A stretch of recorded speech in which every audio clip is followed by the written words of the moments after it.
Good evening, you guys. This is Tina, Infinite Moonlove 1111, a psychic, tarot, intuitive, oracle reader, as well as spiritual life coach. So we're going to go ahead and do reading. I do have a tarot, 2 tarot cards, decks, and 1 oracle. So we're going to go ahead and tap into the divine feminine energy a little bit more specifically. This can be just the divine feminine as far as gender is concerned, but this could also be the energy specifically if it's in relation to you. So a couple of cards already coming out, but Spirit, let's go ahead and tap into the divine feminine and see what the divine feminine is doing. What is their overall energy? What is their desires? What current situations are they in right now? I will be posting this as well to my TikTok, so please check it out there as well. If you do not follow, I do go live 7 p.m. Mountain Standard Time. So let's go ahead and see what we have for divine feminine current energies.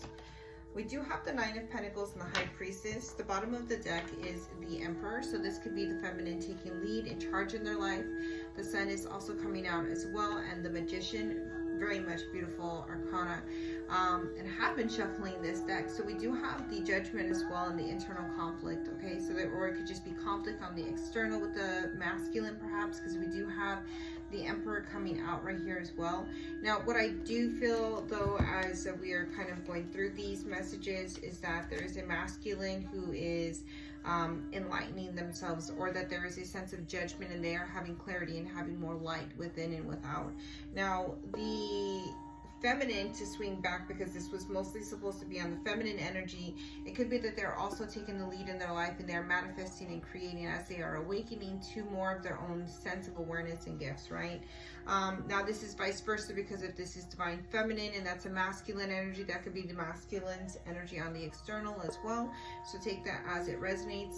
Now we do have the 9 of Pentacles and the I was going to say tarot, which is a little betrothed. I don't understand why I would do that, but so we do have the 9 of Pentacles and the High Priestess. And the High Priestess does indicate with the crescent moon that there's a lot of intuition, synchronicity, signs, downloads. You could be receiving a lot of dreams, just a lot of messages and guidance from your higher self, your guides, God, creator source, what have you. Now we do have 9 of Pentacles, which is self-made, but I do see that there's the 6 of Pentacles, so this is about balance, give and take, and community, collaborating and working with others. I do see that there's a lot of growth as well with the grapes here. There is a lot of yellow in general, so I do feel like that has to deal a lot with the solar plexus, and by the way, I've been vibrating yellow, but that has to do with, you know, collective energy, which is where they're trying to vibrate higher and evoke themselves. This particular divine feminine presently feels like she is using her intuition to guide herself on making decisions and to be an independent self-nature, okay? I was going to shuffle, but I do see that we have the feminine actually at the bottom of this deck as well. This is an oracle deck. This is saying intuitive, nurturing, creative, magnetic as well. So that's the healed state of energy that I do feel divine feminine is in, and she wants to stay out. So let's go ahead and see what messages we have to clarify this. We do have the 7 of Pentacles, okay? So this is about a timing card. It's about planting seeds and preparation and putting in the work. And I do feel like that is something that they've been doing in order to become this independent, natured 9 of Pentacles energy. Just really well off, established. It's not 10 of Pentacles completely, but it is darn near there, okay? Now with the High Priestess, there's a sense of balancing shadow as well, and it does feel like there's a sense of secrets or just things being hidden, if you will. Presently, we do have clarity and heightened intuition coming out, so it's kind of the opposite of that hidden nature which I was seeing in the High Priestess. We do have the heightened intuition. This has truths, seeing things clearly in the third eye. So as they are receiving downloads and, you know, epiphanies, if you will, it's kind of going hand in hand with that High Priestess. These downloads and these channeled messages and just energies that are coming through, and with the clarity, you are being able to see through things that maybe you weren't being able to see before. And so things are, you're having a different perspective as a divine feminine energy, or gender in specific, okay? So take that as it resonates for you. Let's see where they're going in the future of this energy with divine feminine. I'm going to pull some other cards right here so we can get future energy for divine feminine spirit. What is the future energy?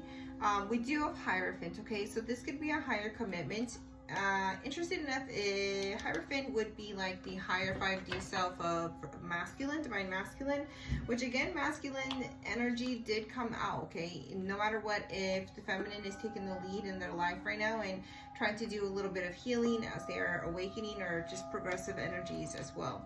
Now we do have the Hierophant coming out. What else do we have? The Ace of Pentacles, okay? So Ace of Pentacles has the infinite sign, so there's eternal, the sense of infinite. There's the sense of new beginning and financial stability in that sense as well.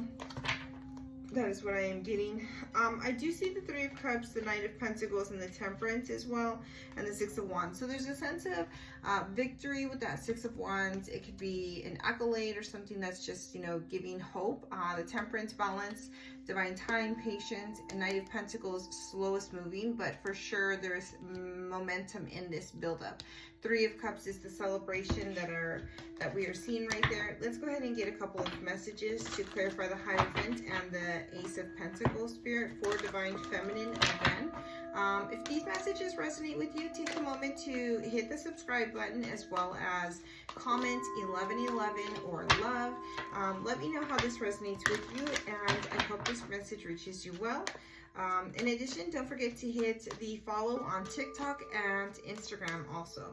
So to clarify the Hierophant, the higher sense of commitment. So High Priestess is divine feminine energy. Hierophant is the divine masculine. We do have the chemistry card coming out. Here's the magnetism, and that describes Two of Cups, passion, mutual feelings, feeling drawn to someone. So I do feel in this context that the divine masculine for sure feels, you know, like there's this magnetic draw to and love to the divine feminine in the highest form, okay? Magnetically being driven in a very spiritual, soulful way. Now to clarify the Ace of Pentacles, and before we go on to that, we do have the Four of Wands energy, stability, foundation, commitment, celebration as well with the shadow work energy, okay? So I do think that there is some sort of shadow period, some sort of like healing, progressive commitment to healing, commitment to really bringing commitment to themselves in whatever desires that they want. Now the Ace of Pentacles also comes with a new start right here, okay? This is a renewal, sacral energy as well, dealing with the orange, with our sacral, our emotions, our feelings, our relationships, and how we're coping. This is a fresh start though. This is healing after crisis, so there's this new beginning overall. I do feel like there's a higher sense of commitment with this in totality. I'm going to pull two more cards from my other tarot deck just to get a little bit of clarity. This is my mini Light Seers deck. So what do we need to hear as an overall message, as this was for divine feminine, present, and future energy? Right now they are having clarity, planting seeds so that they can continue to move forward and have the new beginning, perhaps this commitment, right? So let's go ahead and see. We do have the King of Swords, which was showing up, the Strength card as well, and the Three of Wands. So the King of Swords, there's a very logical perspective, and they're trying to have the strength. There's that 8 and infinite again, to move forward, to have their ships, whatever the manifestation is that they're waiting for to kind of come forward. They are leaving behind a decision they had to make, it feels. And yeah, any stress or duress, baggage, past things, because we do have the 10 of Wands. Overall spirit, what do we have for an overall energy for divine feminine? What is an overall energy for divine feminine, please? Feels a little tough, but we do have the Three of Cups again, okay? The Three of Cups came out right here, and then it's coming out right here. Overall, there is a celebration. Overall, I do feel that there is your spirit guides, your higher selves that are leading both of you, your spirit teams, friends, support systems in order to help navigate through this. And on the bottom of the deck is that Two of Swords. So it feels like you're making a decision. It feels like the lack of clarity that wasn't there is now there. So that is where divine feminine is for the past and or current and then future. Namaste.